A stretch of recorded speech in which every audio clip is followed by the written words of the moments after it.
নমস্কার বন্ধুরা, সুমতি kitchen with blog থেকে সবাইকে স্বাগত। আশা করি আপনারা সবাই ভালোই আছেন, আমিও ভালো আছি। আজকে একটা নতুন রেসিপি আপনাদের সঙ্গে শেয়ার করেছি। আজকে করেছি পরোটা। কিভাবে পরোটাটা বানালাম আপনারা প্রথম থেকে শেষ পর্যন্ত দেখবেন।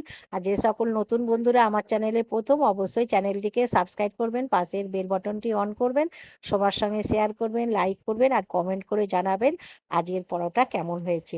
আসুন তাহলে দেখুন পরোটাটা কিভাবে বানালাম। আজকে টিফিন বানাচ্ছি পরোটা, সেটাই আপনাদের সঙ্গে শেয়ার করছি। এখানে হচ্ছে ময়দা নিয়েছি, 400 গ্রামের মতন ময়দা নিয়েছি। আপনারা যেমন পরিমাণে ময়দা নেবেন সেই রকম পরিমাণের হচ্ছে তেল দেবেন। আমি হচ্ছে সাদা তেল দিয়ে ময়ম করে নিচ্ছি। আপনারা ঘি দিয়েও ময়ম করতে পারেন।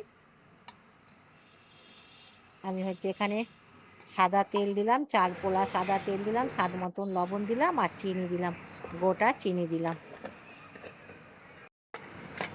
ময়দাতে সব কিছু দিয়েছি, দিয়ে এবার ভালো করে হচ্ছে ময়াম করে নিচ্ছি। একটু ঘষে ঘষেই ময়াম করে নিতে হবে।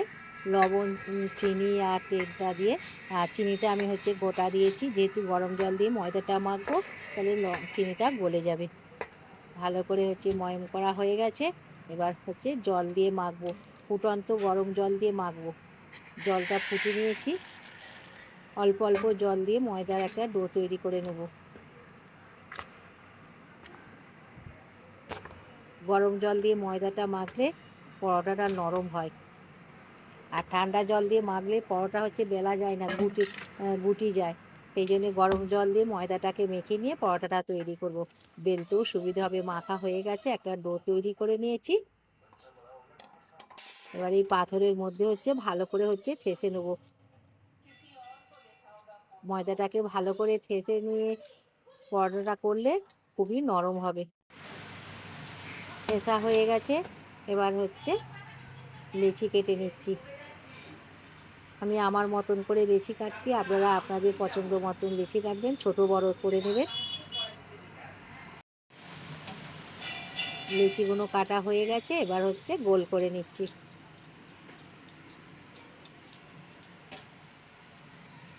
গোল করে নিয়েছি, অনেকগুলোই হয়েছে।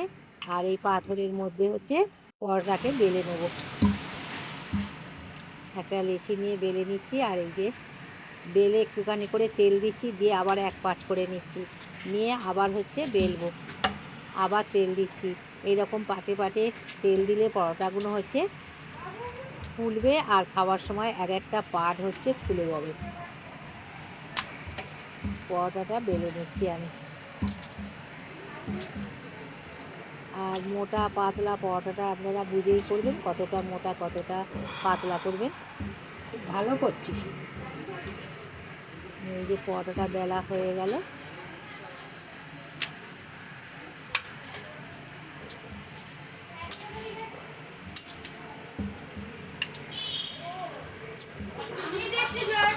এইরকম করে সব পরোটাগুলোই আমি বেলে নিচ্ছি।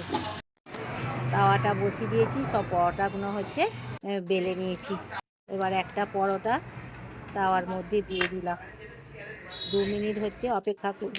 2 মিনিট অপেক্ষা করার পর একটা হচ্ছে উল্টে দিলাম, দিয়ে আর একটা পরোটা দিয়ে দিলাম।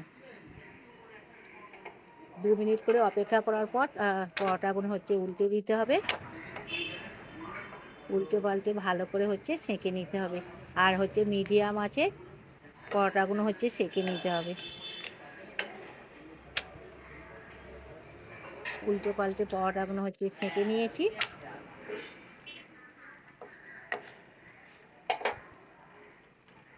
ভালোভাবে সেঁকা হয়ে গেছে, এবার হচ্ছে তেল দিচ্ছি। সাদা তেল দিয়ে আমি পরোটাটা ভাজছি। আপনারা ডালদা ঘি দিয়েও ভাজতে পারেন পরোটা। আর সাবধানেই হচ্ছে উল্টে দিচ্ছি, সাবধানে উল্টাতে হবে। আপনারা হচ্ছে এক হাতে সাঁড়াশি আর এক হাতে এই খুন্তি দিয়ে ধরে পরোটাটা উল্টোতে পারেন, তাহলে সুবিধে হবে। সব পরোটাগুলোকে এইরকম করে উল্টে পাল্টে ভাজতে হবে। এই পিঠটা তেল দিতে হবে, 4 পিঠেই তেল দিয়ে দিয়ে ভেজে নেব। আর একটু চিপে চিপে ধরে ভাজতে হবে। একটু করে লাল হয়ে যাচ্ছে।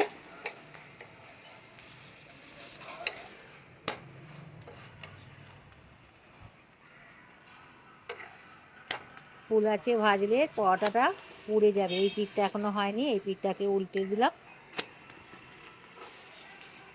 আর দেখুন খুন্তি দিয়ে চিপছি, একটু করে হচ্ছে ফুলে উঠছে। ফুলে উঠলে পরোটাটা হচ্ছে হোলগুলো খুলে যাবে, খাওয়ার সময় ফুলে যাবে।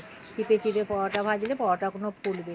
হয়ে গেল আমার সব পরোটাগুলো এই রকম করেই ভেজে নেব। এই পরোটাগুলো ভাজা হয়ে গেল। আশা করি আপনারা প্রথম থেকে শেষ পর্যন্ত দেখছেন কিভাবে পরোটাটা আমি ভাজছি। হয়ে গেল আমার সব পরোটা ভাজা। সব পরোটাগুলোই আমি ভেজে নিয়েছি। কতগুলো পরোটা হয়েছে দেখুন, অনেকগুলোই হয়েছে। এবার সার্ভ করে দেবো। পরোটাগুলো সার্ভ করে দিচ্ছি। এখানে আলুর দম আর পরোটা, এটাই হচ্ছে আজকে টিফিনে বানিয়েছি, আপনাদের সঙ্গে সেটাই শেয়ার করলাম।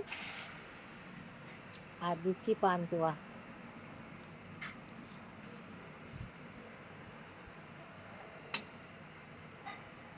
পান্তুয়া দিলাম। আবার কোনো একটা নতুন রেসিপি নিয়ে দেখাবে। ততক্ষণে সুস্থ থাকবেন, ভালো থাকবেন। নমস্কার।